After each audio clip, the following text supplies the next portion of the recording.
वडिलांनी मुलासाठी बचत गटातून कर्ज काढलं. त्यांच्याकडनं बचत गटातून मी 3 लाख रुपये घेतले आणि त्या योगाने माझ्या मुलाला मी पोरानं इतिहास घडवला.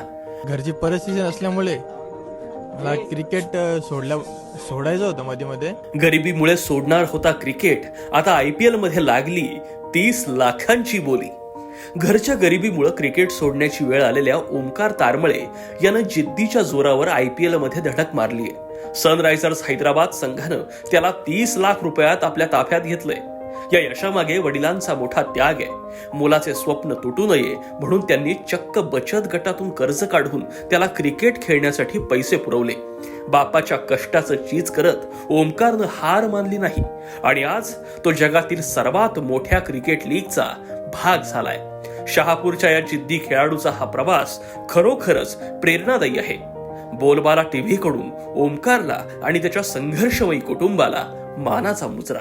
गौतम गंभीर तशी तयार झाला. तिथून मग त्याला सुरुवात झाली. योगायोगाने चांगली त्याला ग्राउंड भेटत गेला. नंतर दिल्लीला गेला, महाराष्ट्र लेवलला गेला. असं तिकडे पण त्याने चांगलं परफॉर्मन्स कारण नंतर योगायोगाने माझी परिस्थिती आर्थिक एकदम डाऊन झाली. कारण त्याला मी एवढं पण पोहोचू शकत नाही.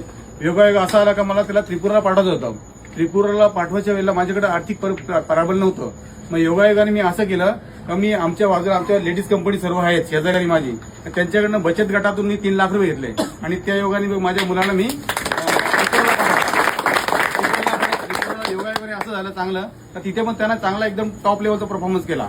तर तिकडनं मला फोन यायला लागले त्या कोचचे का बा ओमकारसाठी तुम्ही ओमकार आमच्याकडे द्या, आम्ही त्याचं सर्व बघतो. म्हटलं नाही. मग त्यावेळेला आमच्या इकडचे कोच आहेत नरेश दिवाने किंवा माझे कल्याणचे असे जे काही कोच आहेत त्यांना मी विचारलं. त्यांचे सल्ला ते होतं नाही ओमकारमध्ये असे गट्स आहेत तो भविष्यामध्ये काहीतरी करून दाखवेल.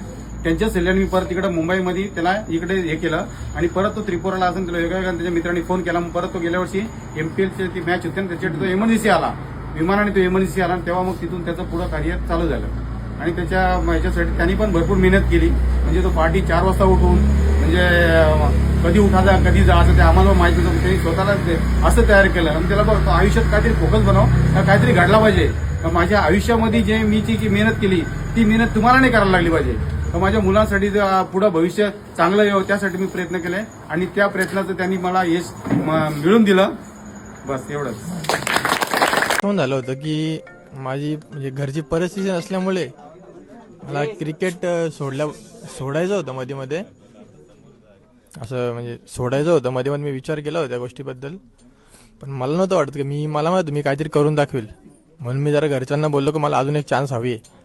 ज्यावेळी तुला समजलं बीड तू लाईव्ह बघत होतास त्यावेळी तुझ्या मनामध्ये काय भावना होत्या ज्यावेळी सनरायझर हैदराबादचा तो फ्लॅग वरती झाला आणि तुझ्या सुरुवातीला काही 1 मिनिटाचा कोणीच फ्लॅग ओपन नव्हता केला बरोबर, पण लास्ट मोमेंटला ते फ्लॅग ओपन झाल्यानंतर त्यावेळी काय भावना होत्या? मी खरं तर मंदिरामध्ये बसलो होतो. वाटलं नव्हतं मला सुरुवातीला पण नाही रे भाऊक होतोय ओमकार.